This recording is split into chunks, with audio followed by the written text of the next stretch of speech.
fun yet? Isn't that amazing? We got a trombone, a trumpet, a saxophone, a harmonica, a banjo, and really cool people up on this platform. I think we're pretty blessed, aren't we?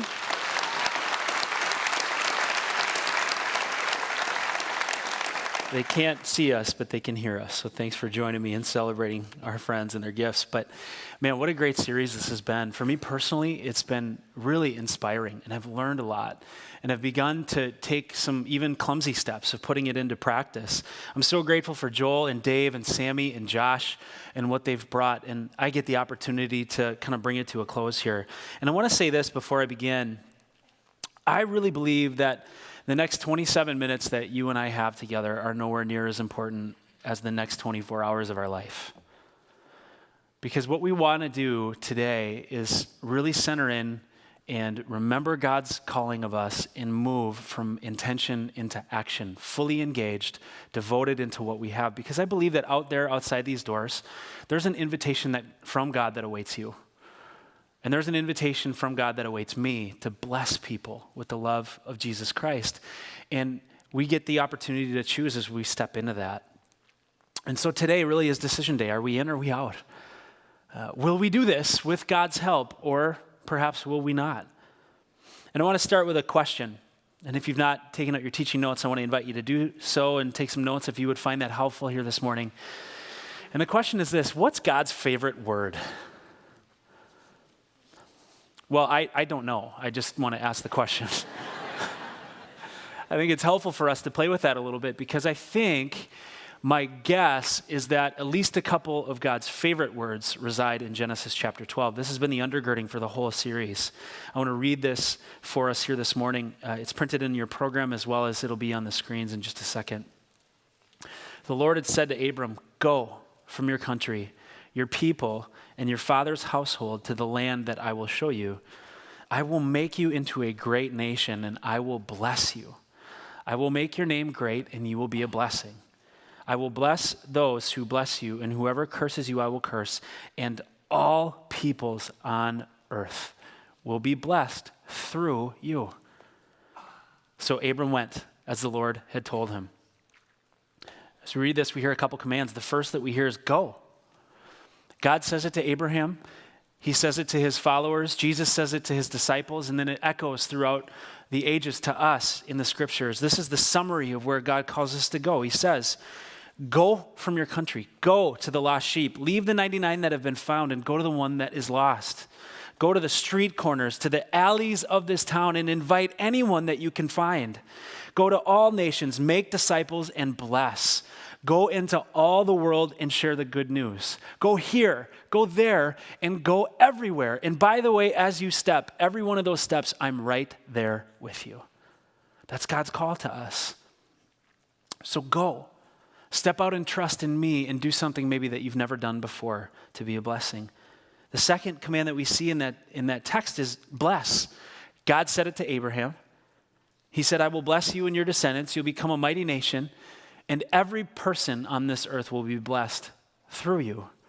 And it's the same thing that we live in. Who do we bless? Anyone. Where do we bless? Here, there, and everywhere. So what does it mean to bless? I'm grateful for the words of Dallas Willard, who says once that to bless is to project good into the life of another person. Love that simple definition. To project good into the life of another. That's what it means to bless. To go into the lives of people who God has placed in our path and project goodness, to project life, to project our presence, to add love. That's a great general definition of what it means to be blessed. And as we've talked about throughout this series, I think that there is no greater good that we can project into the life of another person than to help them to come back to God. Amen? And that's our calling here. So if I were to guess, I would put some stock in two of God's favorite words being go and bless. And the reason why is because that is God's mission. And God gave his mission a people. It started with Abraham. It was fulfilled in Jesus, and then it echoes on to us. He gave those people, the church, followers of Jesus, a grand opportunity. to go and bless people and call them back to him. It was fulfilled in Jesus. Then Jesus said to Peter, Jesus said to James, Jesus said to John, and then he says today to you and to you and to you and to you and to you and to me, go bless. I'm with you. It's the mission of every follower of Jesus, and it's the mission of every church. It's the mission of every community that calls on his name. And I think in a very cool and unique way, it is even a little bit more for us here at Westwood than that. It's become our spoken DNA. Genesis 12, blessed to be a blessing, is our heart. It's our linguistic epicenter. It's the blood that courses through our veins. It's everything to us here. We exist because God's mission first existed. He gave his mission a people, and now it's our opportunity to be on mission with God. Genesis 12 is really the basis for everything that we do here at Westwood, and we're real serious about it around here. A couple examples for you. We have a cafe that was constructed in the new building as we finished it in April, and we're working on some things, and we're going to open up at a whole nother level here in a few weeks on September 7th. And you might not know this, but that cafe has a name. It's not just the cafe. The cafe is Cafe 12-2.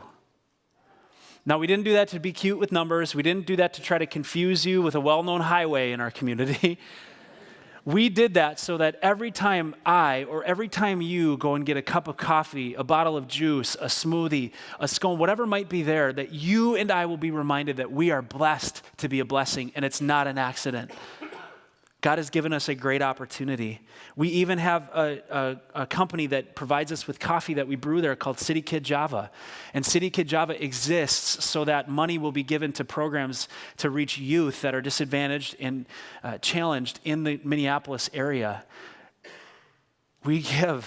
We're blessed to be a blessing, and in everything that surrounds that cafe, that's what we want it to be about. We also have in our vision an open hands vision. You might even have a picture of hands that you've seen displayed on the website or in our messages on the screen. It's not just a creative word picture. It's not just a really fun collection of words that has become our vision. It's what we are about. So that every time that we physically open our hands, whether we're in this room or whether we're out in the community, wherever we may be, that we'll be reminded that God wants to give us a lot because we are blessed. But it doesn't just stop there. It's turned around to every person that we can reach to be a blessing. We are blessed for the purpose of blessing every single person that we come into contact with. This is not just a nice addendum to the lifestyle of the follower of Jesus that we can live in when it's convenient. This is our lifestyle. We are blessed by God to be a blessing. It's at the core of how we've been made. So, do you want to grow deeper in your faith? Go bless. Do you want to experience more joy in your life? Go bless. Do you want to trust God in a stronger way than perhaps you do this morning? Go and bless. Do you want to overcome some challenges in your life? Maybe have them reframed in your world? Go and bless. Do you want to be reminded of what's most important? Go and bless. And like me, do you need to be reminded more often than you're ready and willing to admit that you're not the center of attention? Go and bless. And watch what God will do in and through you. Your mission, my mission, our mission is God's mission, and it's not optional. We are blessed to be a blessing. You and I are living expressions of the gospel, the evangelium, the good news of Jesus Christ, that in him we can come back to God for now and all eternity. So, let's go. Let's do this thing. Let's bless. What we're talking about over these 8 weeks is really a way in which all of us can do evangelism. You may have heard that word before, but what that word means is simply sharing the good news, the gospel of Jesus Christ. We've been candid throughout this series, and I'll be candid here again. For every one of us who's in this room, I think this is a hard thing to do. To put words to the faith that we have for those people in our lives who might not yet believe in Jesus, that's hard. And in the midst of it is a ton of fear, and sometimes fear wins more often than it should. I think there are many things that contribute to that fear. Maybe perhaps for some of us, We might be in a place of comparing ourselves to other people who do this thing really well. They're tactful, they're grace-filled in their words are perfect, and they have great success. People come to faith because of their examples, and we hear their stories a lot. Comparison against those people forgets what God has called us to. Or perhaps like me in my history, or maybe you in your history, you've seen people do this in a way that's kind of offensive and off-putting. It actually turns into more like vandalism than evangelism. And what happens as a result of our fear and the things that contribute to our fear is we become way more clear on what we don't want to do than what we should be doing. We lose sight of what we can do and what we must do. So we don't share perhaps, maybe we don't relate, maybe people don't know what we believe, and we hide our little light, not letting it shine. And so we need clarity on how to share our faith. And over the last 8 weeks, I really believe that this is something that every one of us can live in and do like we've never done it before. We're moving from a mentality that says, I can't do that, to I can do that. I can do that actually every single day. And we're moving from a mentality that says, I won't do that, to I must. I am passionately compelled to help the people in my world that I can reach to come back to God. And you know what? It actually kind of sounds like fun. This whole phrase, to help bring people back to God, is rooted in something that the Apostle Paul wrote in 2 Corinthians chapter 5, and I want to read that for us here this morning. He writes, all this is from God who reconciled us to himself, who brought us back to him through Christ and gave us the ministry of reconciliation, that God was reconciling the world to himself in Christ, not counting people's sins against them. Isn't that good news?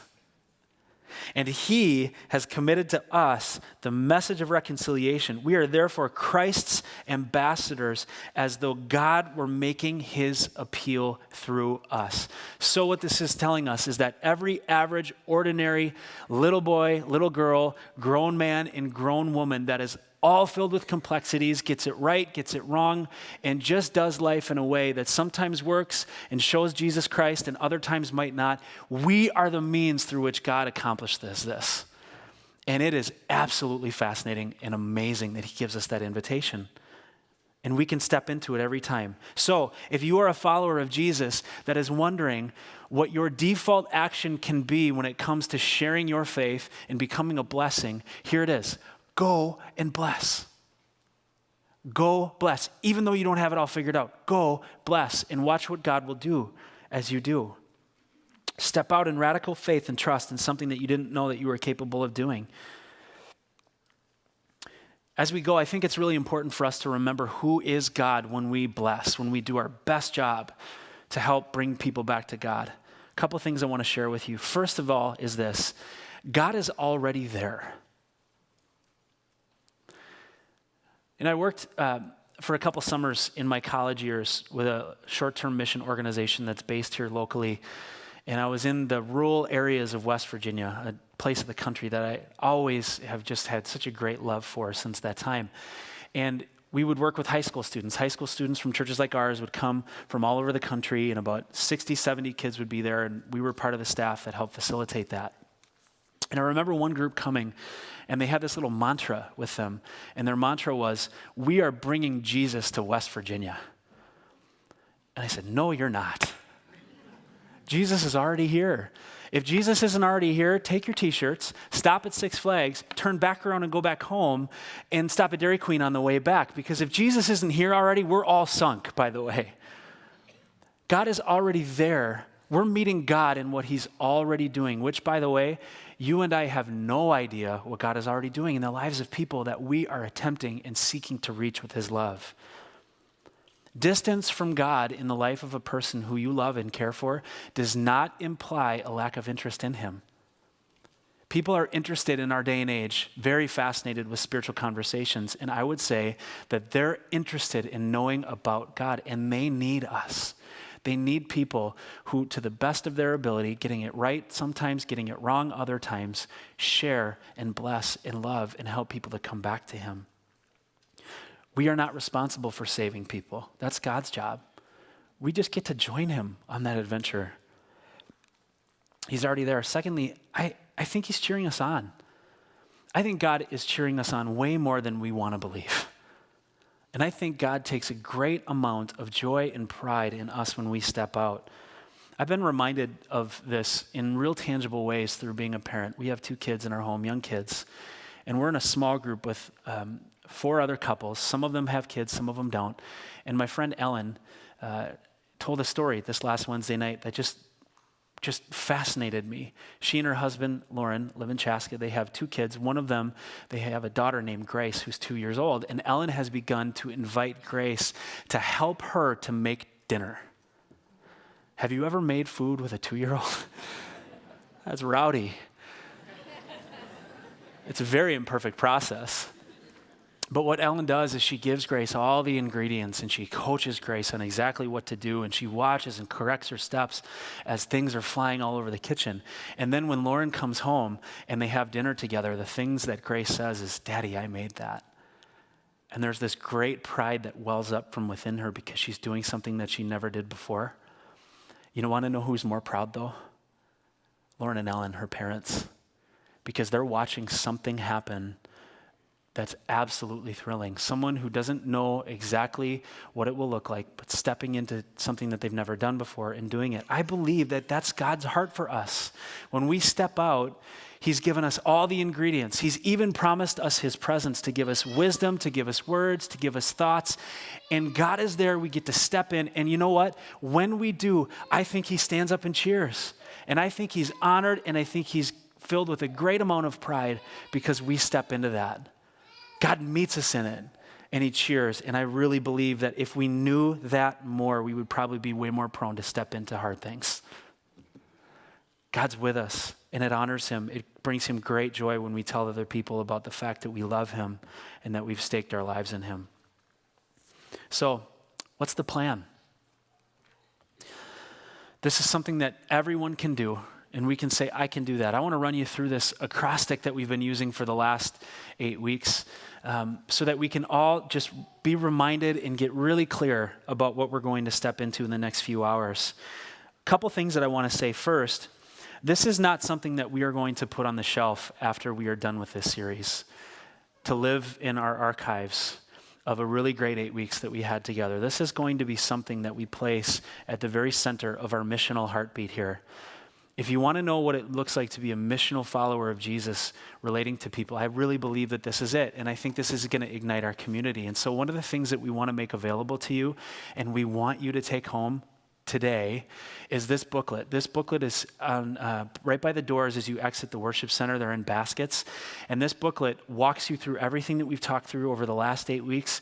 And it gives you really good ideas and tips on how to live this out in really practical, normal ways that will fit who God has made you to be. Then secondly, what I want to say is let's together move from intention to action. The world has never changed in human history because people had really good intentions.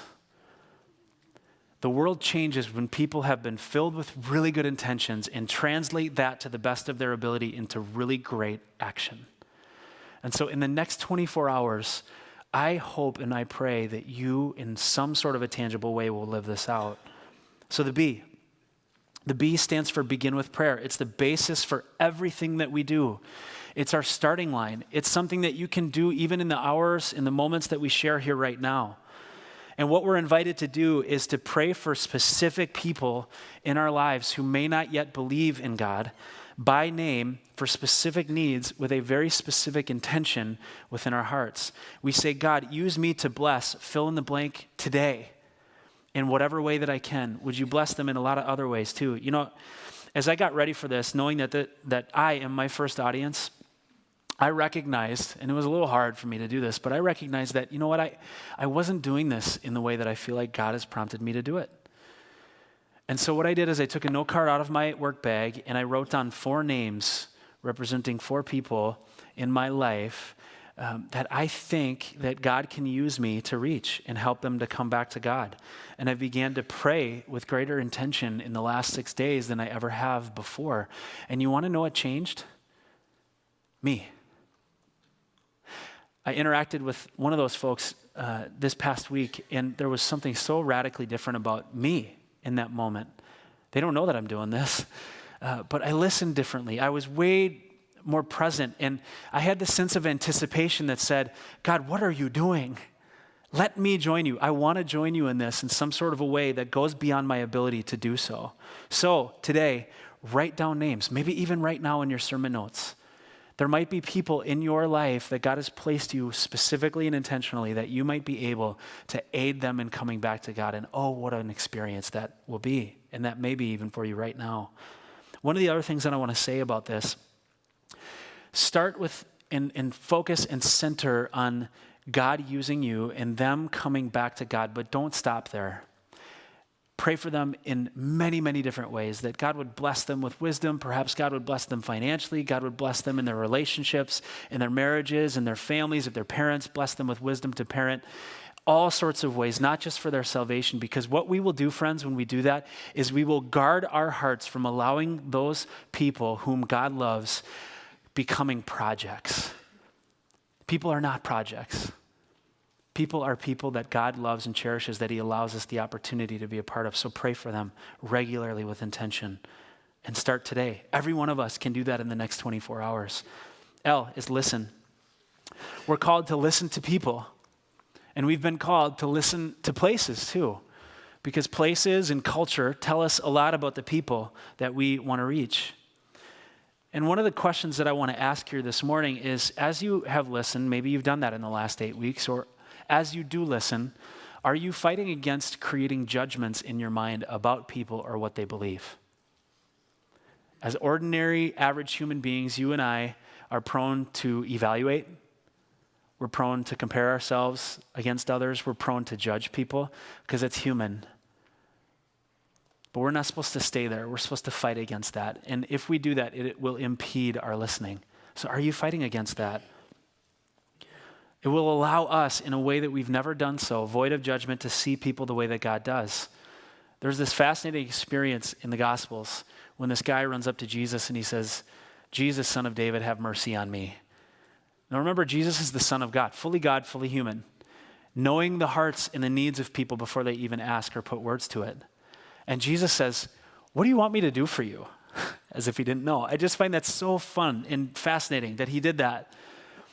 What he was doing there masterfully, it was setting up a question for that person to be able to speak from their heart what their desperate need was, and then also to be listened to. And through Jesus' listening, he affirmed his value and his worth to him. And when we do that, when we listen, regardless of whatever someone believes or what their lives might be like, we affirm them and we meet a central need that they all have, which is to be loved and cared for and blessed along the way.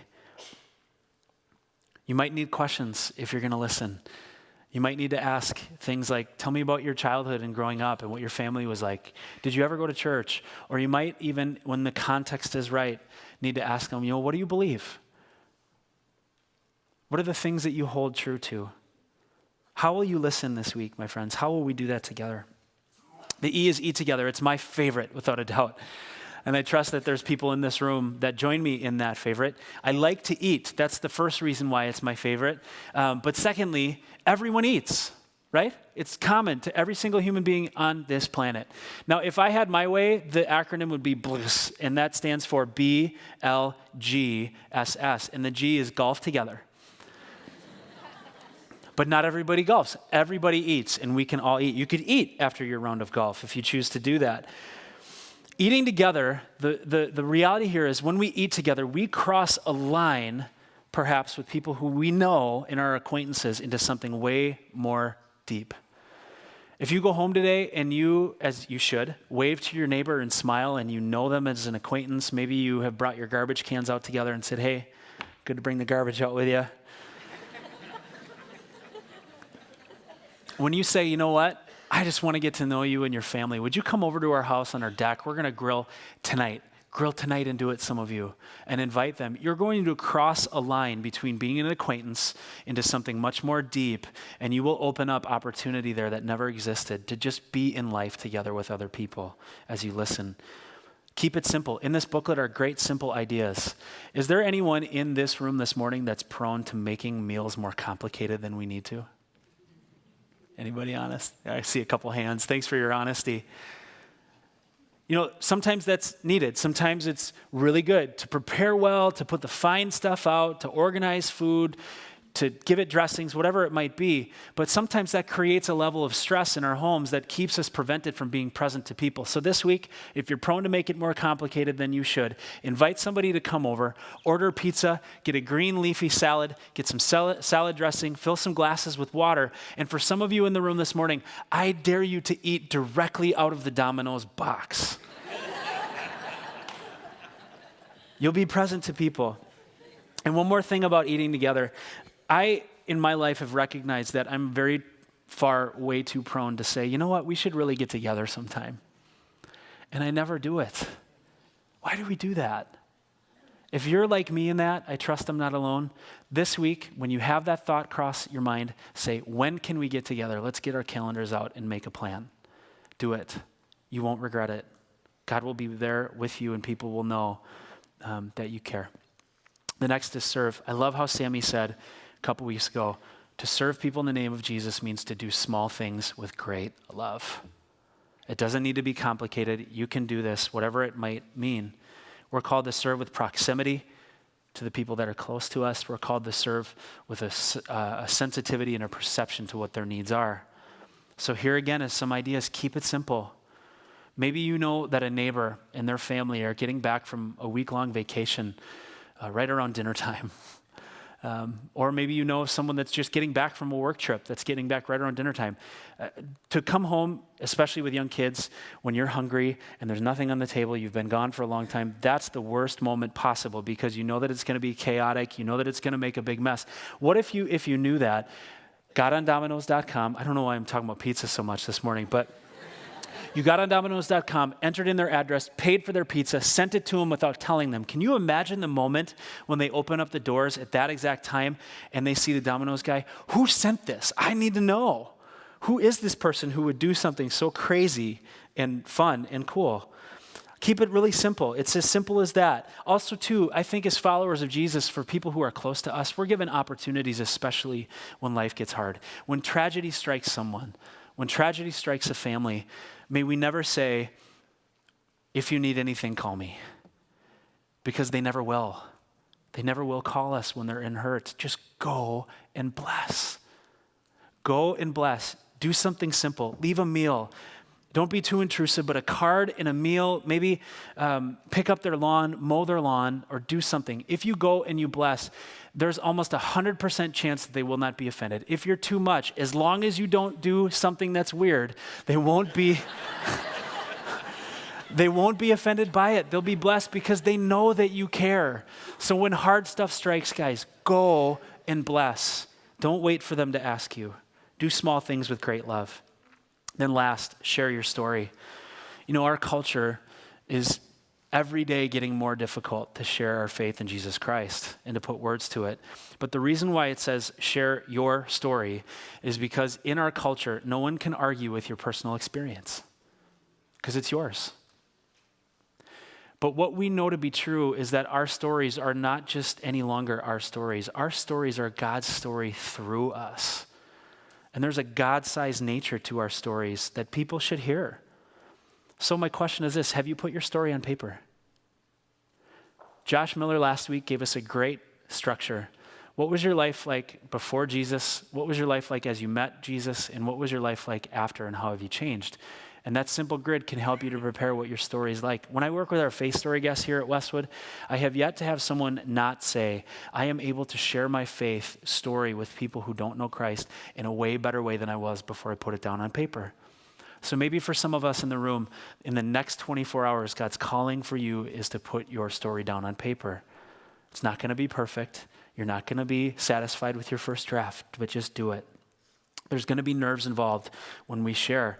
But the compelling nature of why we need to share this story goes above our nerves and our fear.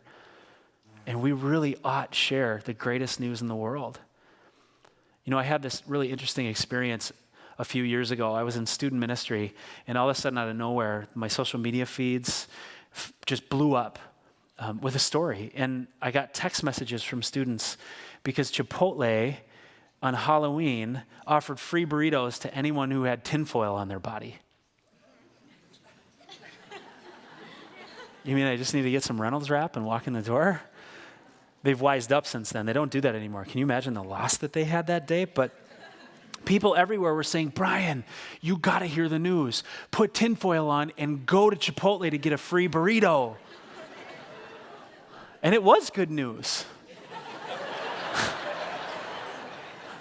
It was really good news. But I thought about it then, and I still think about it now. You know what? If I can tell my friends about Chipotle, I can tell my friends about Jesus, and I need to. I really need to. So, 24 hours from right now, it'll be noon on Monday. Perhaps you'll be in your home. Perhaps you'll be in your workplace. Maybe you'll be somewhere else. How will things have changed for you? I can guarantee you that out there, as you walk out these doors, trusting in God, He has an invitation for you. Every single one of us can begin with prayer. Maybe for some of you, you'll be given an opportunity to listen. Maybe for some of you, you'll eat even this evening. Maybe for some of you, you'll serve. Maybe for some of you, you'll even get to share your story. But there's an invite out there waiting for you. When you get it, step into it. Because, and this is the last question I want to ask with us this morning, if not you, then who? If not you, then who? In your life, if you don't go and if you don't bless, who will lose?